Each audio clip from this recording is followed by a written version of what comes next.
It's 258,000 less in 2 months. That was the biggest revision since 1968, Mr. President. So we're in the internet age. We still can't get any instant data. We're still using snail mail to get the responses back. It is the government, after all. Antiquated, no doubt, and certainly suboptimal, but rigged? Where do you get the notion that it's rigged, or do you have any evidence there?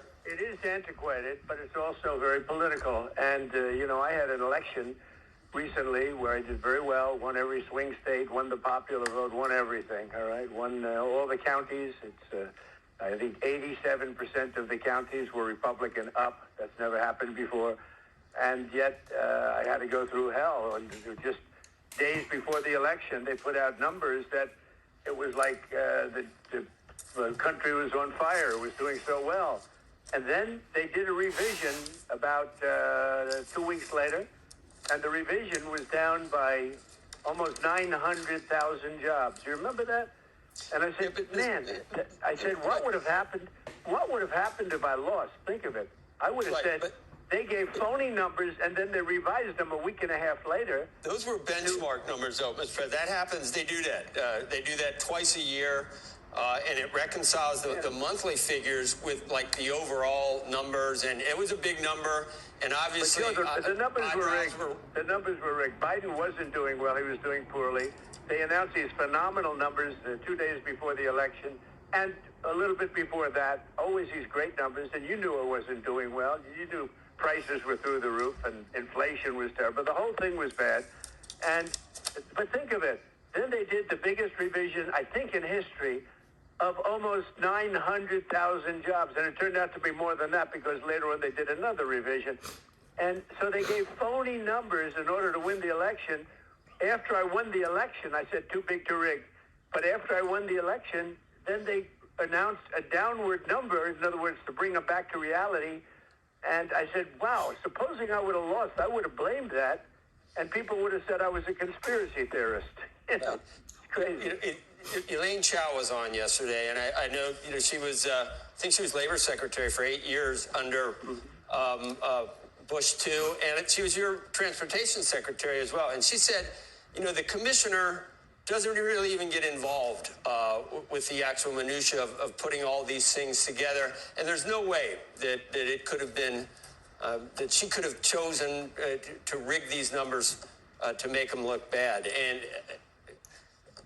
these are statistical changes based on this antiquated system, and it's just a big leap to go to rigged. And then it also, Mr. President, it makes anyone you pick is going to be, critics are going to say, hey, he's picking a guy that's going to give him or a gal that's giving him the numbers that he wants. So it undermines confidence in the system to some extent. You had, according to many people, all the rights in the world to try to replace a commissioner when hasn't gotten any better. But that is maybe a bridge too far, according to most people. Well, I think when somebody says the commissioner is not involved, I don't want to get into any arguments with anybody. Why should I? She's a very nice woman. Exactly.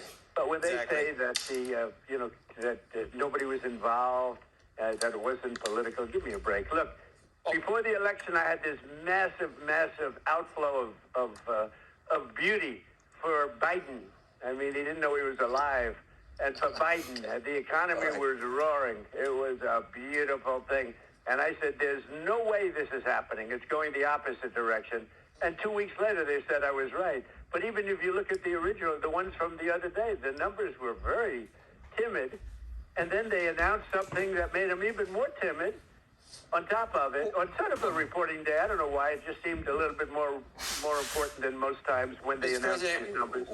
We talked earlier that the unemployment rate is still low. It's 4.2%. It's fine. I'm not saying earth-shattering. I will say this. The numbers before the election were earth-shattering. I'm not saying these were earth-shattering. But then they announced a couple of 100,000 to make it look a little bit worse from, months before.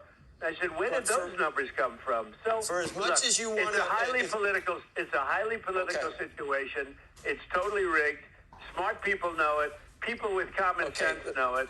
And a lot of people like to keep their head under the covers. And let's move on to this. Which number do you believe at this point? Because if you noticed, suddenly the chances of what you've wanted for months and argued for months, the chances of a rate cut soared because of these numbers. Do you not believe the current numbers because they're playing right into what you want the Fed and Jay Powell to do? They're not horrible, as you said, but perhaps with the tariffs, some businesses delayed some spending. Some consumers may have been less certain about the future. So maybe we're seeing a slight slowdown in labor, but you're going to get exactly what you want based on these numbers. Which ones do you believe? Do you not believe the revised numbers either? It's not what I want. I don't want that. I wanted it a year ago. I wanted it a long time ago. Jay Powell is highly political, and I think, I call him too late. Jerome, too late. Powell, he's too late. He's too late always. He always has been,